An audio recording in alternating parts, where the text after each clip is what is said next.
Buenos días, hoy te voy a mostrar cómo borrar el historial de navegación en iPhone 17 Pro.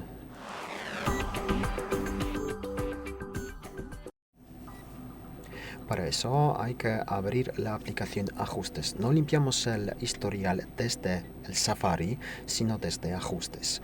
Y luego, más abajo, pasamos a la última opción Aplicaciones y luego de aquí seleccionamos Safari. Así podemos acceder a configuración de Safari y borrar el historial desde aquí.